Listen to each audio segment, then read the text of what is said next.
I want to talk not so much about institutions as about men. Let me start out by explaining that focus, and then we'll go into some points about why and what needs to happen. Now, I was told that I'm supposed to offer, and that's what it says on your program, that I'm here to offer solutions. That seems pretty arrogant of me. I'm not going to offer solutions. What I want to give you are things that I think we can't really steer around. We have to deal with them. So if they become solutions, if we think through them, if we use them, that's wonderful. That's well and good. I don't see them as proposals so much as inevitable things. And I think they're inevitable because I believe that any challenge that we face in the life of the church is an exercise like Josiah and Hezekiah have in the Old Testament as to whether we will actually believe and live as if Scripture is sufficient for the church's life. Are we going to read it and then leave it aside? We will keep not doing the Passover, as it were. What will we do?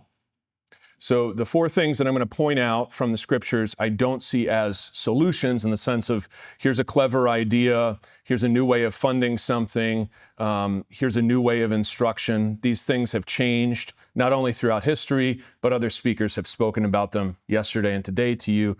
So what I want to talk about are men. The reason being, I don't see that the Lord himself, when he is setting into motion the apostolic ministry, focuses on institutional preservation in the same sense that you could say, how do I pay for the academy or the grove in which Plato instructs his students outside of Athens to exist? How do we make sure that nobody cuts down the trees so that they have something to sit under while Plato talks to them? Instead, he's worried about having a certain kind, obviously a number consonant with the Old Testament, that's the 12, because he is sending them out to bring in from all the nations and Israel, which will confess his name. So he needs to begin with 12. But what kind of men they are is the chief consideration. You can see this continued in the ministry of the apostles, simply in the lists, and we'll talk about them a little bit later in this hour. I think I have about 50 minutes. I'll stop and we'll leave time for questions, maybe 45 minutes. It would be nice to talk. But I think you're going to see that when you look at those lists, they are about what kind of a man the guy is. There is some qualification about what is called apt to teach. But as Wilhelm Leah points out, he's really the founding father of the Fort Wayne Seminary from a distance. As he points out in his book on pastoral theology, The Pastor,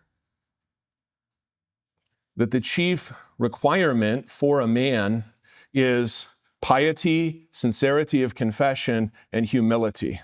His aptness to teach may be great, it may be very little, but he talks extensively about in his time with the German educational system that is the background to our own present educational system, kind of the grandfather of our educational system. And he went through all of it. And I think he's qualified to say this because he was obviously himself a brilliant, academically capable man. He said, the best thing would be sincerity of confession with humility. You can always learn more, but if you are proud, you will do great damage. So the focus for him, and I think for the Lord and his apostles, is on the man. Institutional debates, institutional prerogatives, funding, that can be whatever it is. I think the focus has to be on the man, whatever else we're talking about, whatever else we're debating. I think otherwise, the man gets treated as if he were a statistic. And this is where phrases like shortage are not ones that I find particularly apt. Here's why. Number one, they have to do with a match between pastors supplied to extant congregations that doesn't ask what is going on in that congregation, or should that congregation, which is 5 miles away, maybe in town, or maybe it was built out in the country, should that consolidate with another congregation? So it's just asking a question that is a snapshot of today's reality. When you do that, when you're just basing your decisions that may affect people, it affects the pastors for generations, for years, for decades, and that was based on a decision made 3 years before he even entered seminary, what his life would be shaped like. or that he would be sent to one congregation that has 25 people on a Sunday and another that has 40 with an average age of such and such that is itself unsustainable. And maybe the town itself is declining for various reasons, and they don't need as many people home on the farm as they did when the congregation out in the country was built. And you're saying shortage. We need better data in order to say, circuit by circuit, district by district, where are we actually short in something that needs to be supplied? So before we claim shortage or we claim a stat, we need to be very clear that we are talking about what both present and anticipated supply, if we can, for that the duration of that man's ministry would be. So let's do that. I love stats, but I don't want to reduce the man or sum up his career in terms of you were trained this way or you were trained that way because of stats we were discussing back when you were 21. And your life is now shaped by that forever. In addition to that, some of these stats should be fairly predictable based on our denomination's general age. There is something that I'm going to talk about a little bit later that I think has a lot to do with it among the ministers themselves. But if I look at our denomination's general age, it is predictable that I would have relatively fewer and fewer young men going into the ministry after the crest of the baby boom. And anecdotally, I don't have stats. I work on theology, not math, but anecdotally, generally, the older the pastor, the bigger his graduating class from either seminary, or it was at least as big, if it was considered small in his day, as an average class would be today. So we know, and President Bruss referenced that as a retirement cliff, we know that that is coming. From the pastor's perspective, a shortage is not necessarily bad. It gives your congregation a sense of value to your existence that maybe in that same congregation you wouldn't have had 50 years earlier. It's not so bad. It does require from the pastors more work, man by man. I found from the 1890s a synodical report that referenced that the average pastor was somehow caring for 3 congregations and running 1 school. What he did, what his life was like, what his day was like, how well he knew his children. I don't know any of that, and I'm not here to make judgments about it. I have guesses, that's all I have. But I want to note that the assumption was he is moving around within some geographic area, and he is caring for a wide range of people, not just the ones in the town where he lives, if he lives in the parsonage at the church right next to the house he lives in. That was normal. So I also think that if you know enough history, you can imagine future possibilities both for education as well, and this is my particular concern this morning, for pastoral work that are different than they have been since roughly World War II, when we settled into a pattern of one pastor, one congregation, and the pastor doesn't have to run a school even if he has a school. It could be different in the future, and that could be wonderful for us. So I don't want stats to determine what we're doing. Also, for this reason, and then we'll begin to talk about these 4, what I think are criteria or non-negotiables far more than they are solutions. When we talk about stats or we talk about sacrifice in the ministry, it is one thing to say that something is given up under conditions that were prevalent, and I'll give you an example in a second, 30 years ago versus today. A couple decades ago, and some of you will know this or remember this, maybe you were even there at some point during the day, your dad dropped you off there. The Fort Wayne Seminary had a daycare. I cannot really imagine the Fort Wayne Seminary or the student body demanding a daycare at this point. Things have changed. That also means that the economic sources for the man's life have also changed. If you want to treat people with harshness, you can do that, but you have to understand what you are asking of them. And if you made the same sacrifice they did, where possibly today the guy already has 3 kids, he's the sole breadwinner, and then he goes to seminary. That's fairly normal, what I just described. There's no daycare anymore. When we treat people as stats, we flatten out their lives, and we don't know them or care for them as well as we possibly could. This is the first non-negotiable. That you can tell as they enter into the pastoral ministry that the chief consideration, go ahead and check out 1 Timothy 3 or Titus 1. You can turn there if you want. I'm not going to read through it or anything. We'll just discuss it. Involves knowledge of a man to fit him for the ministry that has very little to do with his academic qualifications.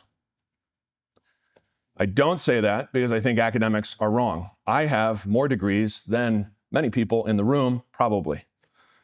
I like school. I like teaching school. But that's not the chief consideration. I could have all those degrees and it wouldn't matter if I couldn't manage my own household.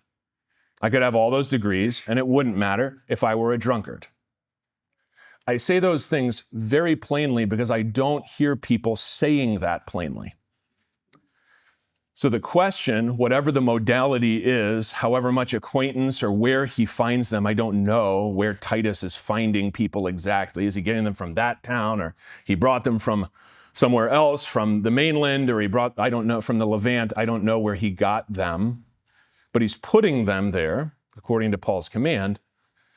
And the job description generally has to do with the kinds of things you can only know if you know him well. How does his private life, we call it private life, but for a pastor it's really not. How does his home life run? What is it like?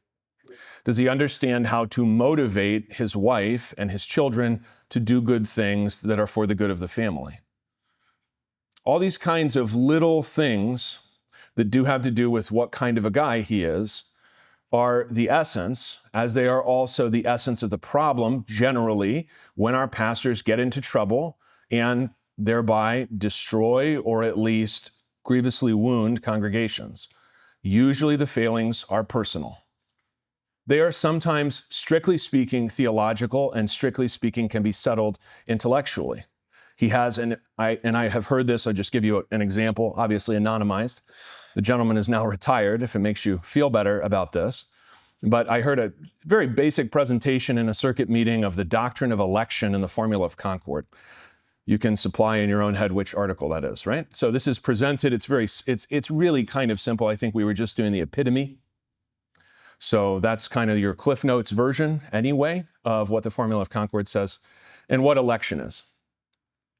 And a pastor who at the time was pretty old, he had been in the ministry for decades, said, I don't teach that. That was a strictly theological problem. Much more often, his wife leaves him on a Saturday night. Much more often, things that maybe could have been known by his friends at seminary but aren't known by the professors, I can speak from personal experience in this regard, cause his life to blow up 6 years after he's ordained. All of this has to do with personal knowledge of the man. However you get that done, that has to get done. If it doesn't get done, you will have, in this world, even more problems than you used to have, because the temptations to sin and the things to which these young men are exposed in their daily lives are far worse, even I would say horrific, than the things that you were raised to be tempted to. This gets into the 3 non-negotiables for him. So if we talk about, that's the gate that has to be there. What kind of a man is he?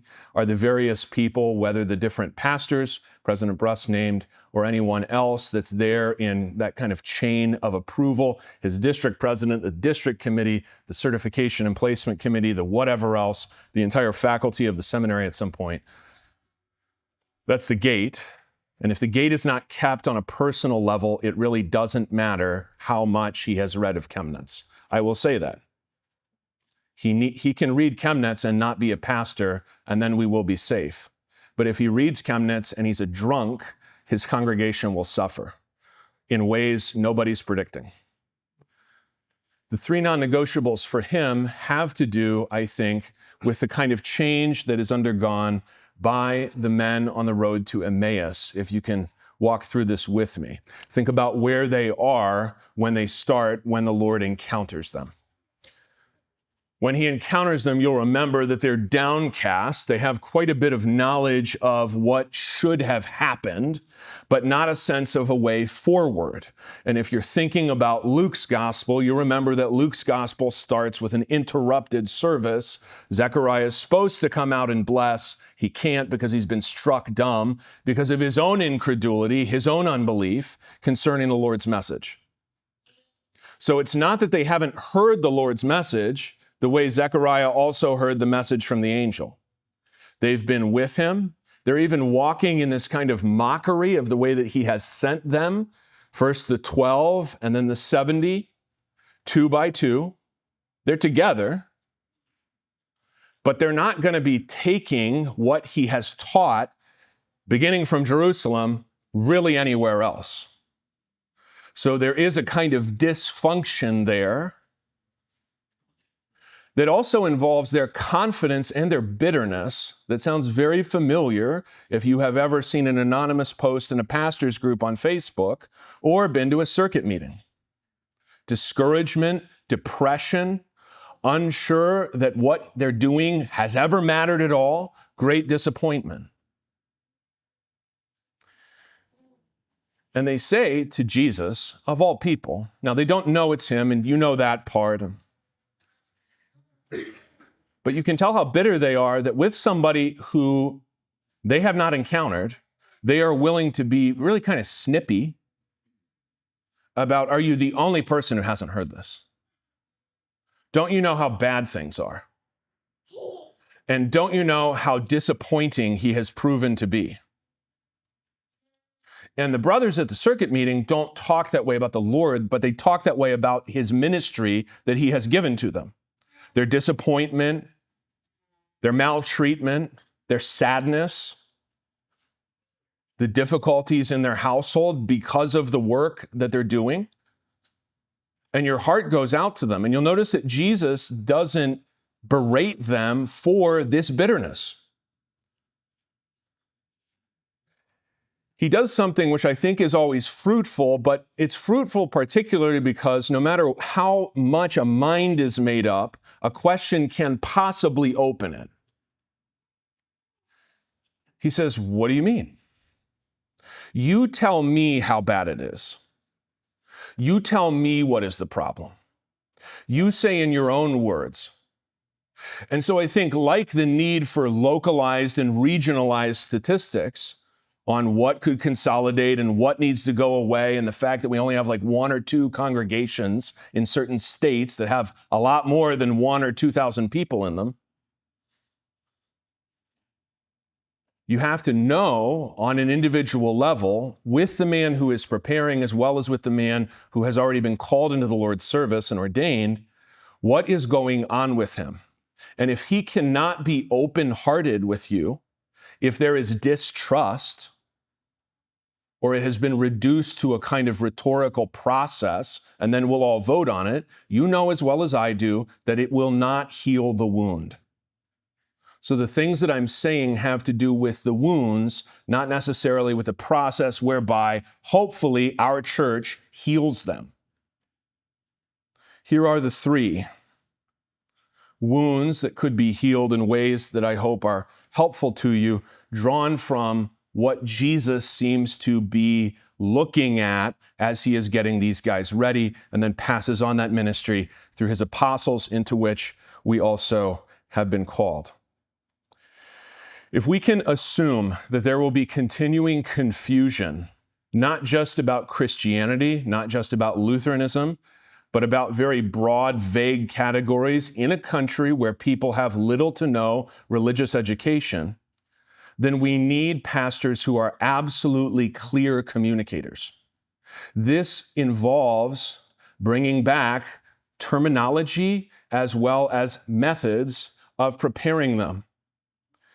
The terminology that was used very often in German, and we don't use at all anymore, is servants of the divine word. Servants of the divine word.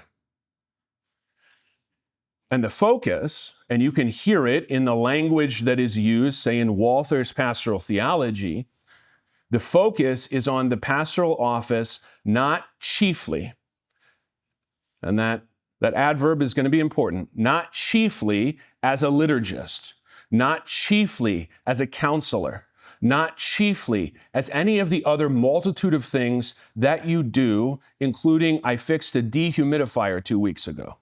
First time I've ever done it. Really great stuff.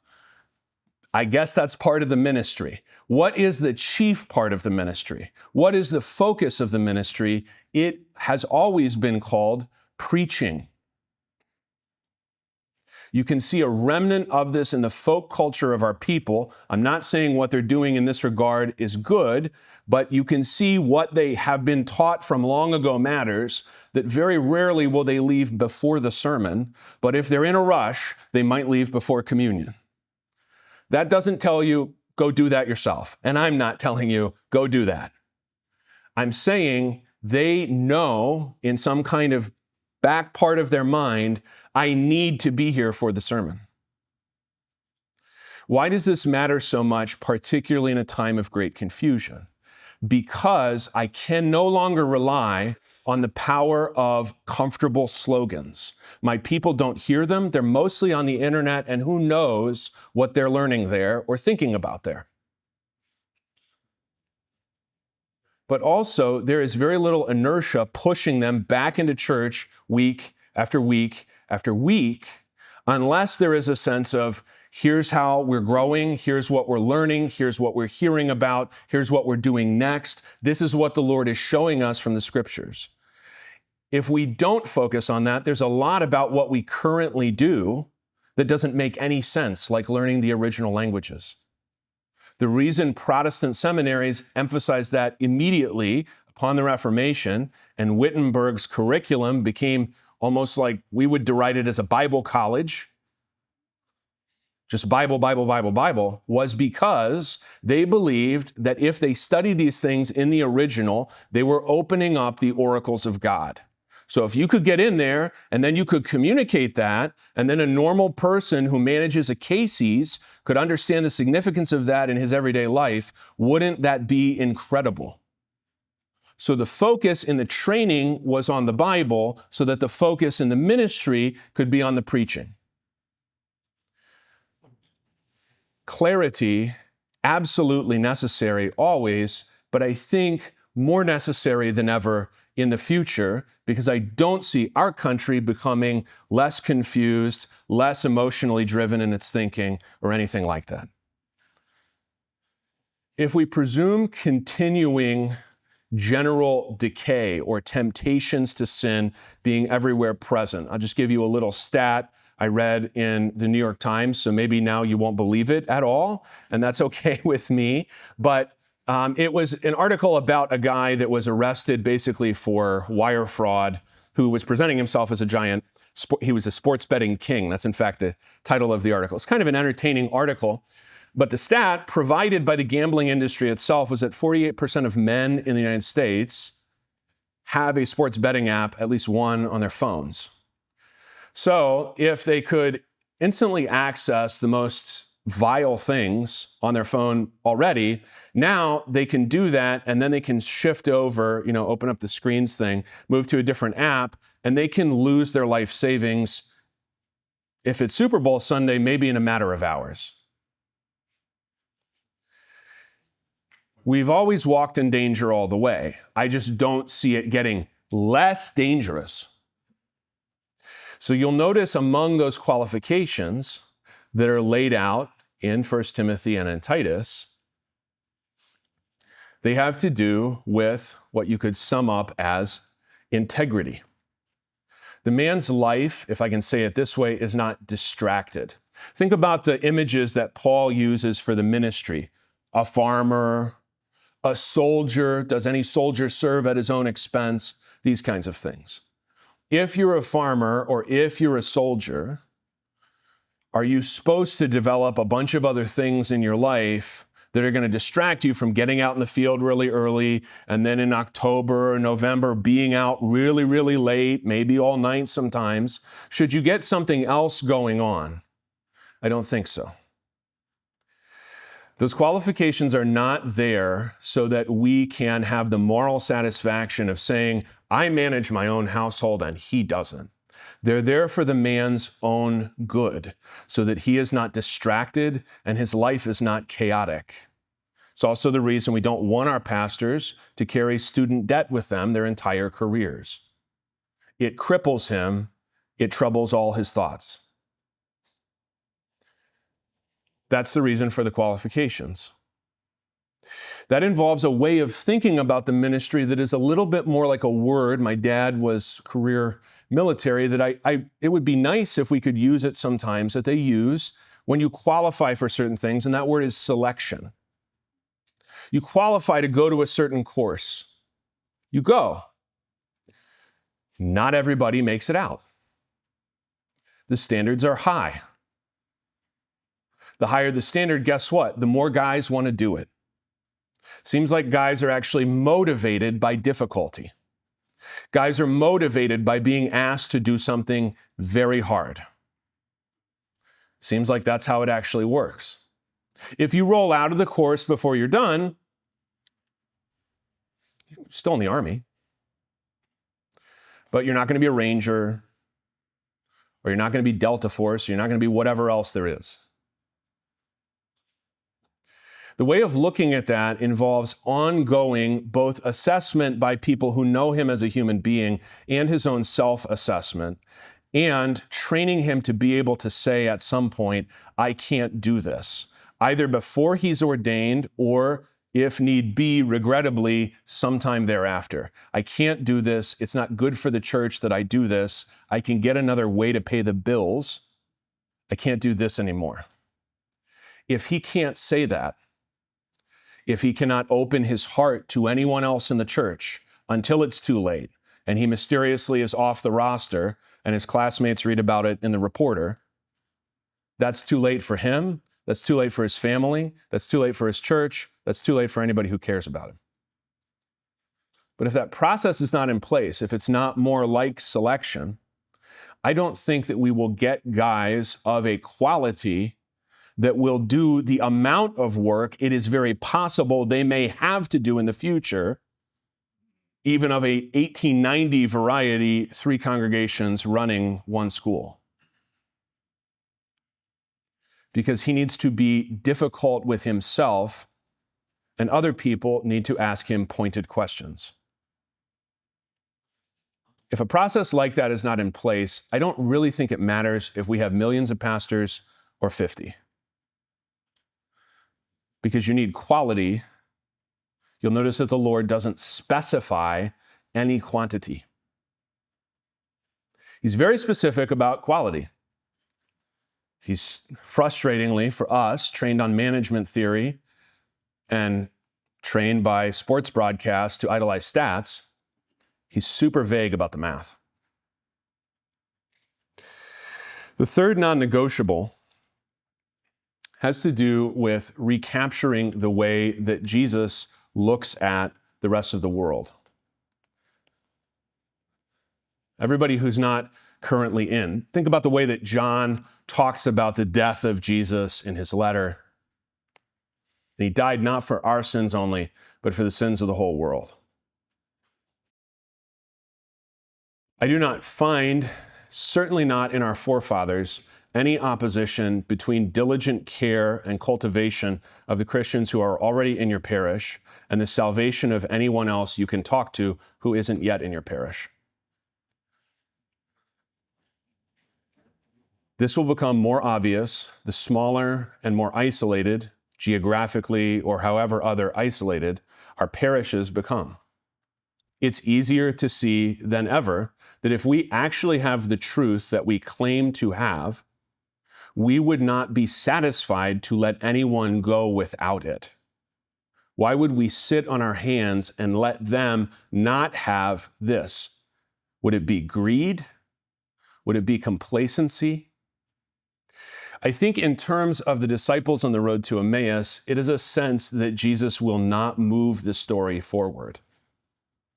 That he has taken it thus far, or Walther has brought us thus far, or whoever your heroes are have brought us thus far, and Jesus is not going to be taking anything forward. So we're going to deal with present needs, and we will treat people in accordance with present needs, and damage will be done in accordance with present needs. And who knows if that will actually change anything about our pastorate or the way that they talk when they talk at their circuit meeting, or probably likelier if they go to lunch and then it's not really a function anymore, and now they're maybe sitting with their friends in a booth, what they say is going on, which is honestly, predominantly difficult, hard, and not just those things, of course, but discouraging because of a sense that there is no particular future. So the disciples on the road to Emmaus have this, right? Because they know that Jesus is a prophet and they know this, but they're not really going to go, nothing is going to happen until and unless their minds, which are closed or locked down, sure of how things are going to turn out and sure of what needs to happen. And you know that the 12 have their own version of this because their big concern is government persecution, or at least informal persecution, so they have locked the doors. You know that. Jesus has to open up their minds as he explains to them the scriptures. I don't say this as a piece of naivete, like we just, and I think unfortunately it sounds that way. We just have to get back to the Bible. Guess what? When something is difficult, when something is hard, you sing about this stuff, but think about what you're saying when you sing. The Bible is what you have. The Word of God is what you have. It is the one thing needful for your ministry. If you don't have it, you could have all the other things and you would have nothing. You could have societal prerogatives. You could have great finances. You could have incredible demographics. You could live in a nice new exurb of a Midwestern city, ensuring both growth and plenty of stable Lutheran population. And I would be happy for you. But if you don't have the Word of God, it doesn't matter. And if you don't use the Word of God to settle your difficulties or the church's difficulties, none of the rest of it matters. We're interested in quality, not quantity. So Jesus, one guy talking to two guys, opens up the Bible again in a way maybe we would find naive. What does the Bible actually say a pastor is supposed to be? Is that what's going on in my ministry? Is something missing? Is something too hard? Do I have a danger coming among the dangers listed? Or if a man wants to be a pastor, before I ask where he will fit in the stats and what currently we have as far as projected enrollment for the fall, I want to know instead, what kind of a man is he? And I would observe that generally the students' problems have to do with those things, and less often with academic problems. There are academic problems. There's a certain amount he needs to know. Usually the big stuff, or the stuff that you need to spend time talking about with him and with others, involves his life. If it is possible to do so, whether when he is being formed, or you can hear I have great concern just for the quality of a pastor's life in service to Christ, which involves enormous sacrifice, but also remember that when Peter talks about this present fiery trial, he talks about grievous difficulties. Peter also speaks concerning joy. Is the pastor's life dominated by the fact of some fault which is destroying his ministry, causing him constant anxiety? Or is he able, with the kind of stable life that Titus and 1 Timothy require him to have, is he able instead to proclaim the gospel with joy? And therefore to run his course like his Lord, despising the shame with joy, like a strong man, able to keep going. Because I want us to be able to keep going. And I want men to be not just asked, not just requested, not just suggested, but inspired to seek death in the Lord's service. Because then we will be ready for whatever the future brings, whether it brings persecution or whether it brings simply the humdrum, day-to-day difficulties, sacrifices, and problems that are part of the ministry, really part of any job that involves people. If he is not pushed by a sense of what the future is because Jesus is alive, there's not a whole lot we can do with him or for him. Two things that I think would help us face these non-negotiables. And then we'll make sure that we have some time left over to talk. Okay. One is that we need what I have tried to give you this morning, which is open-hearted discussion. I'm not speaking politically. I'm not speaking in terms of political processes or elections. Those things have their place. I am speaking concerning the wounds that I see in Israel. And those cannot be healed by any process, however well done. If there is no openness of heart, there will be no solution.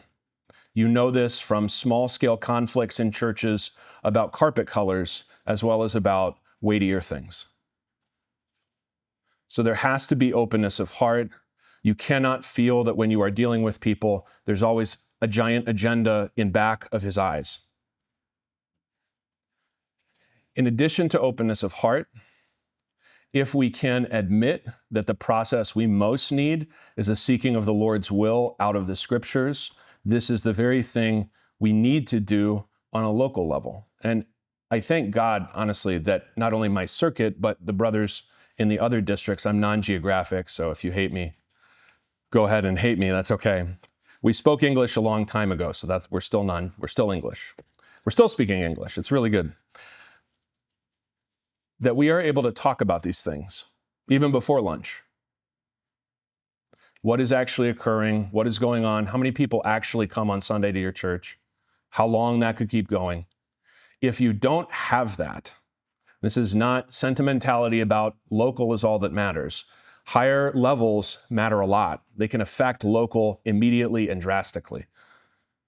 But if that is not happening locally, a guy from farther away, regionally, the district, nationally, whatever, can't do a whole lot to fix what is wrong locally. The brothers there need to work to do that.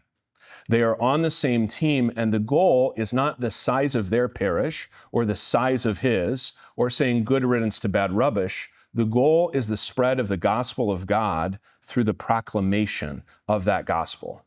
No one is going to hear without someone preaching.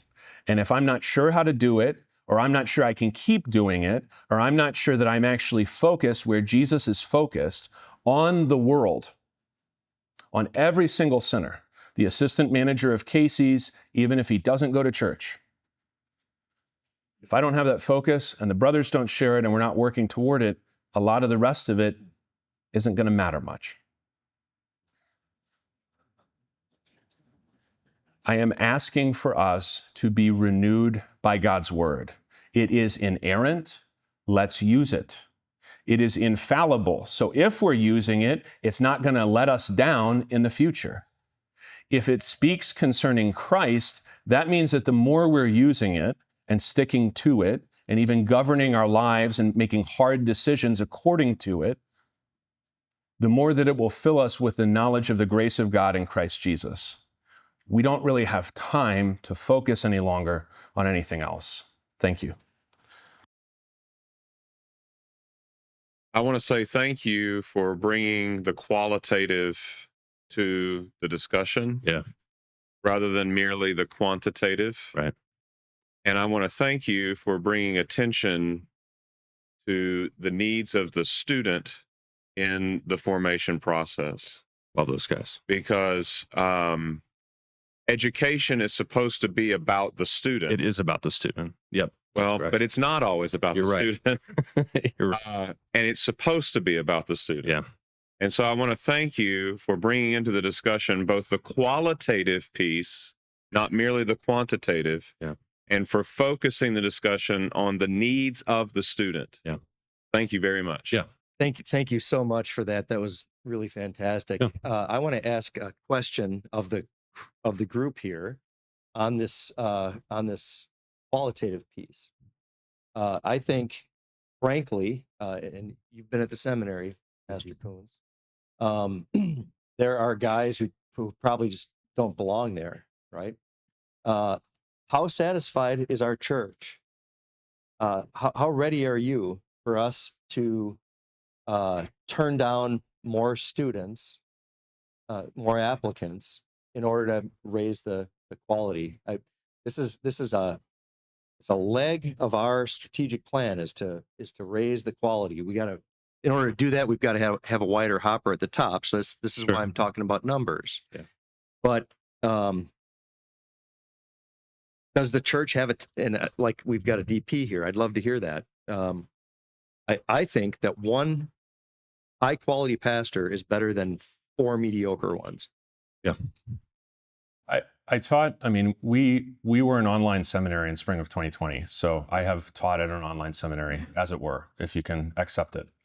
And what the part that was missing was the part that had to do with personal knowledge and love and understanding of what was going on in his life. Instructionally, it was kind of like running a YouTube channel with a chat. And so they had fun in the chat, but the part that was missing was them. It wasn't about delivery of a certain amount of information by me, which is actually easier to achieve online because they're kind of more sedentary. Sedentary is all I could say. They're just kind of staring at you, or unfortunately the camera's turned off or whatever. They're grown men. I'm not going to lecture them about turning their camera on, but the information dump is easier online because it's a lecture format, and it does work that way. If you've ever done like a webinar, that it's efficient that way. Dr. Bruss's comment, as a district president, it is the hard issue to deal with guys that are struggling with anger. I mean, so Timothy, right? Just again, nothing in that is about intellectual capacity, right? It's probably the biggest struggle I have as men who are challenged by their anger, which is a personal problem of mine sometimes as well. But you know, kind of their ability to maintain. Yeah. So I think that's where, you know, Dr. Bruss, I would say, absolutely, it's. I think the challenge all along the way is how we're able to, I mean, finding those metrics or some kind of process where we can actually determine guys that need to be, you know, slivered off or whatever you call it.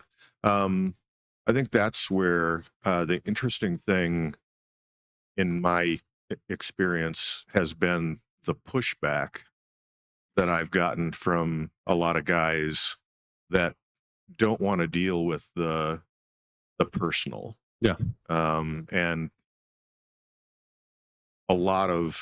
not a lot, but guys that want to avoid that at pastors' conferences or at circuit, right? It's easy. So one of the things kind of the question I would have is,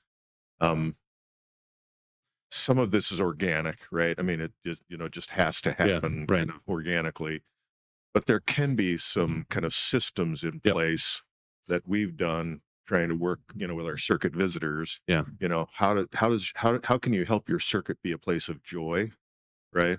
Of acceptance, right? And in that process, then you can do some loving correction.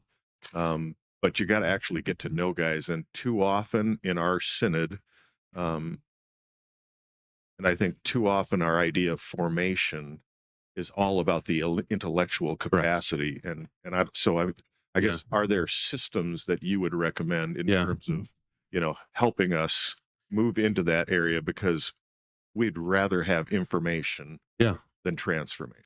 Yeah, and I think that information and transformation are going to go together, and that, but I mean, topically, for example, we'll often talk about something very abstractly, or we'll talk about it as if it's merely an apologetic concern outside of us, instead of talking, I mean, topically, you could say, how are we doing application in our sermons? Do the people of God understand how this text applies to them? I think there are topics that you can bring up for the guys that are like, I just want information. I'm going because I like the speaker or whatever, that they can start to think, oh, the Bible actually intends not only to renew my mind, but also my strength and my spirit. The whole thing is being transformed by the Word of God. I think that there are topics, especially, I'm just thinking of the guys you're talking about, right? I think if you say to the pastor, the topic of the discussion is families and how they work, he should be interested. But if that can be somehow, he likes history, that can be somehow phrased as a dogmatic concern, whatever, to get people talking about these things, because it's always there. You hit pay dirt. It's when you talk about it, because you get a certain quality of silence that you don't get when we're kind of gassing off about Missouri Synod history or something. You see what I'm saying? Yeah. Addressing Dr. Bruss's question, Pastor Goodroad, and anyone else who has a thought. I'll try to be really brief with this. Addressing Dr. Bruss's question, I want to quote Dr. Masaki, a very beloved professor at the seminary. Wrong question. It feels like you shouldn't really necessarily be asking whether the church is ready for us to reject more men from the seminary, because that's kind of given to the seminary to do in the first place, regardless of whether or not the 100%. Church wants you to do that. Yeah. That just falls within that office naturally. If they don't like it, well, then get somebody in that office who won't do it, I guess. So let me answer your question with an anecdote. Nice. Yeah, that's good. We all know guys who have come out who were utter train wrecks in the first year. And we say to ourselves, how did nobody see this coming? I'm old and I've been a cynic since I was young. Beautiful. And in a certain circle of my friends, the phrase is, well, I guess his check's cleared. We're ready. On similar topic, I think one of the reasons, Dr. Koontz, you spoke about having the willingness or the openness of heart to be able to have those pointed conversations. Yeah. I think that's essential. I remember as a student at the seminary, one of the fears of ever being able to have that kind of a pointed conversation was it felt like, should I ever do that? Right. It's an automatic disqualification. And so I think one of the things that needs to go hand in hand, both at the seminary and district presidents, as you're interviewing and talking to guys before ever sending them, is not just, here's the 12 pitfalls, and if you express anything close to one of them, you're done, you're out forever. Is maybe now's not the right time because you've got to get this fixed. Yeah, sure. The quality of the man can grow and can change. And I think that the way in which we have those pointed conversations, which are essential at every level, they need to be conversations, as opposed to instilling this fear of, if I say the one wrong word to the one wrong guy, I'm out forever. Yeah. And it's depending on his hobby horses too. So you got to figure out what the hobby horses are. Yeah. Yeah. I just appreciated what you had said towards the end about online teaching when you're in 2020 during COVID. Yeah, 2020. And I just think it's important. I think our district president here was wise too in what he was saying, that sort of reaffirm that if we're just talking about the imparting of information, it's not a good argument that itself for a residential seminary model. So I just think we need to be careful of that. Yep. But if it's about formation, as you put, transformation, so many other areas that apply to education. Yeah. Right. Then then that's part of the argument that needs to be made. But if it's just simply an argument over who can impart information better, I think that's a dangerous path to go down. Right. So, yep. Yeah, and I just, if I can comment just a second on that, is that in graduate school at a giant public university, things were moving increasingly online, and this is like 8 years ago. So I was teaching a balance when I started, and I was teaching predominantly online by the time I was done with graduate school, because it is more efficient, it's much more cost effective, and you don't have to pay nearly as many faculty nearly as much, because you're not really paying for them to live. You're kind of paying them a stipend effectively per course. It's much more efficient that way. Yeah. And I'll just kind of add to that. We do have, so if you're a Spanish speaker, we do have ways of formation that we agree to, that we walk together in. Oh, yeah. If we have somebody who's in China and they are going to be formed as a pastor in place, we have ways to do that. Yeah. They're online and in person, so they're hybrid. But that is kind of what we've agreed to, is to walk together in these ways, even SMP, right? Yeah. So if we had agreed to that, so the residential is the only way. Well, we're not doing residential. It's the only way. I'm agreeing with, I'm saying we're already not doing it. I applaud you for raising this topic, because if we're focused on the person and their needs, then we should not say residential is the only way, because then we're excluding some of the things that we've already agreed to walk together in. Right. I don't, the difference between higher education and any of the programs we're already using, I think I know all the acronyms. So if you want to give me a certificate, I'll take it. But the acronyms all concern some situation. All of those programs are in some measure hybrid. They're not purely online. There are meetings, there are gatherings. Even if the vast majority or all of this classroom instruction is online, there's other stuff that happens in person. Well, thank you for the excellent presentation. Yes, sir. My name is Jacob. I'm from CSP. I'm a pre-seminary student. How are you? So my question is, we're talking about improving the quality of pastors at seminary. Yeah. How much do you think that can really be done at seminary, or before seminary does that need to be done? Is seminary really the place to improve the character of man, or is it mostly academic? How much can really be done there? Yeah. The seminary is set up to provide a lot of academic training, but also to assess the man personally. Where that man comes from cannot be done by a seminary. Residential online, he's going to be the kind of man that he is based on the family he's come from and the way that he has learned the faith and where that's come from. No educational institution can fix that significantly. He can grow in those things. And you definitely grow in those things, I would say, especially in seminary, through your friends. Not because your friends are infallible, but because you learn how to have friends in the ministry so that you leave the ministry playing a team sport, because it is a team sport, even if you feel like an independent contractor. It's a team sport.